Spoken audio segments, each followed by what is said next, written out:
Alors je reçois la troupe. Ils sont deux, mais à partir de deux, on est une troupe. On est nombreux. Pop and Godspell. Alors c'est pas une troupe, c'est une tribu en fait. Ils se promènent sur les salons, on les voit arriver, ils ont leur camping-car.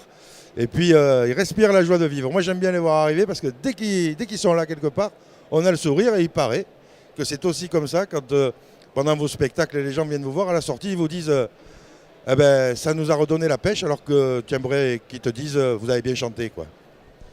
Alors c'est vrai que depuis ces dernières années, on en a fait notre marque de fabrique parce qu'il est à mon avis peu courant d'avoir sur scène le papa, la fille, la maman.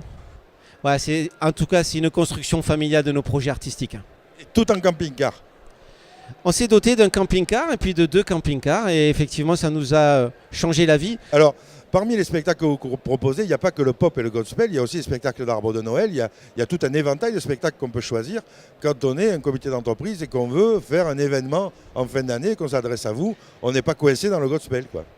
Oui, on est super content de nos spectacles, on est très fiers. En fait, on a 2 spectacles qu'on propose en tournée pour les CE au mois de novembre et décembre ici là. Et donc on a un premier spectacle Féerie de Noël, ça c'est notre gros spectacle. Et notre deuxième spectacle c'est SOS Noël. Et en fait c'est des contes musicaux qui gardent l'esprit de Noël.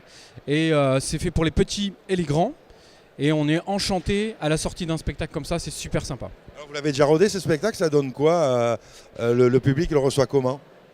Il le reçoit favorablement, il est étonné dans une première partie. Et on le tourne au moins, je veux pas me tromper, mais au moins depuis 14 ans pour Féerie de Noël. Et notre deuxième spectacle SOS Noël, on l'a monté à la demande de certains CE pour avoir une formule plus intimiste, plus sympa, avec des CE plus minimalistes. Et là, on est sur 4 ans. Ça fait la 4e année. Alors, c'est quel répertoire? Le répertoire des chants de Noël revisités à notre sauce à nous. Donc c'est vraiment des chants contemporains. Alors, tout est contemporain. Alors, par exemple, il y a des morceaux connus ou c'est des compositions qui vous sont propres? Alors c'est des morceaux connus, des grands standards de Noël.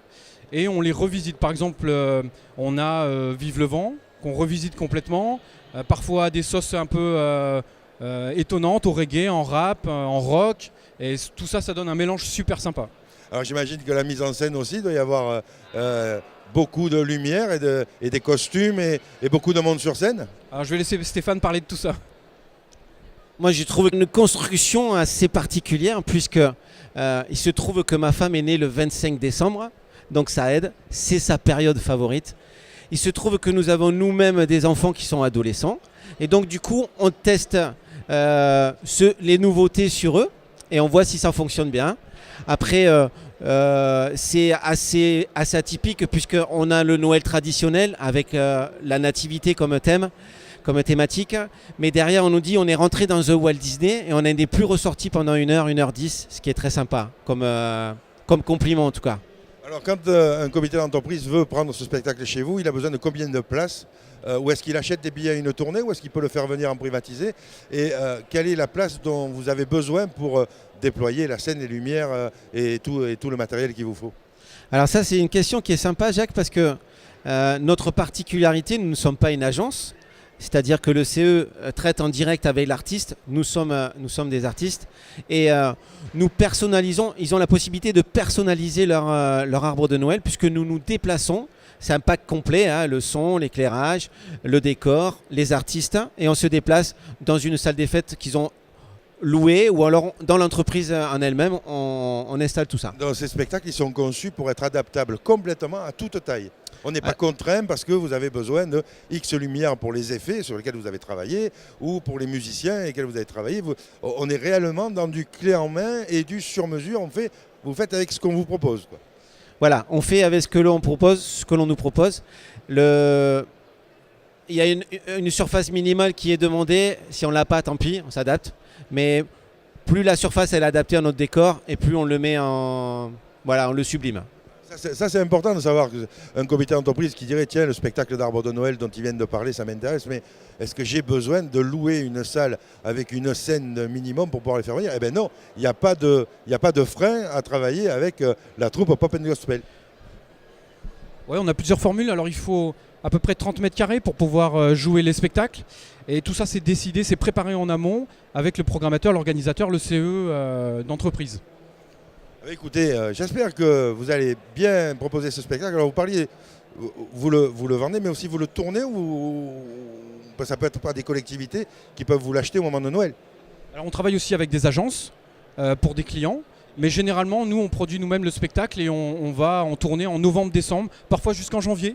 On l'a fait cette année le 14 janvier pour un hypermarché de la métropole lilloise. Et alors, mais Pop & Gospel, je crois qu'on ne les retrouve pas que dans le Nord-Pas-de-Calais. Oui, on tourne sur toute la France, ouais. Voilà, sur toute la France. Est-ce que vous avez déjà quelques dates pour dire déjà, parce que l'avantage d'Internet, c'est qu'on peut sortir vite du salon CE de Lille pour être vu par des internautes à Marseille, à Lyon, qui peuvent avoir envie de voir la bande du mobil-home et du camping-car. Il y a déjà quelques dates pour la province ou pas? Alors nous, de manière générale, on n'a pas que nos spectacles. On a un gros événement le 16 mars. C'est le Splendide de Saint-Quentin. Il y a une salle de plus de 1000 places. Et là, ce sera notre programme Flashback avec les tubes des années 60, 70 et 80. Et on a un deuxième grand moment de l'année. Ça sera dans la même salle, le Splendide de Saint-Quentin, le 26 mai 2018.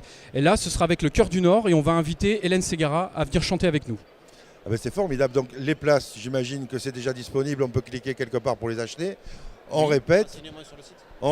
Le Splendide de Saint-Quentin au mois de mars et le Splendide de Saint-Quentin au mois de mai avec Hélène Ségara. Voilà, c'est ça. Toutes nos infos sur notre site www.popgospelmusic.com. Bon, on clique.